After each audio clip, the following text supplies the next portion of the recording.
In this video, I want to discuss the basics of the distributive law. So in this example, we have 5 and in brackets 4 and 3. What we want to do is take 5 and multiply it with the result of 4 and 3. Now an easy way to do this is to say, well, 4 plus 3 is equal to 7. So 5 times 7 is equal to 35. But that's not the distributive law. What I want to show you is how we can rewrite this.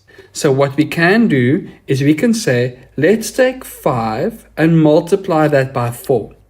So I take the result of 5 times 4 and I'm going to add it to 5 times 3. So 5 times 4 is equal to 20 and 5 times 3 is equal to 15 and the sum of that is equal to 35. So if you compare that to saying 5 times 7, that is also equal to 35. But this is called the distributive law, where we distribute the multiplication to the numbers on the inside of that bracket.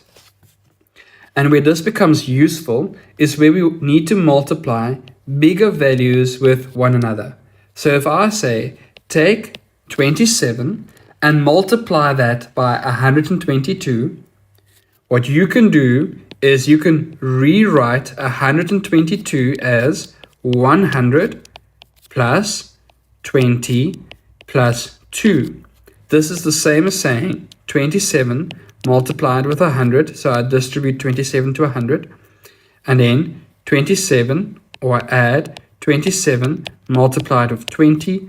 And then lastly, I would add 27 multiplied with 2. And this is simple calculations. So 27 multiplied with 100 is 2,700. 27 multiplied with 2 is 54. But because I multiply with 20, I simply add the 0. And then 27 multiplied with 2 is 54. And now if I add these three values together, it's not too difficult. We'll have that is 3,294. And that's where the distributive law, which we have just learned, becomes very useful when we need to multiply larger numbers with itself.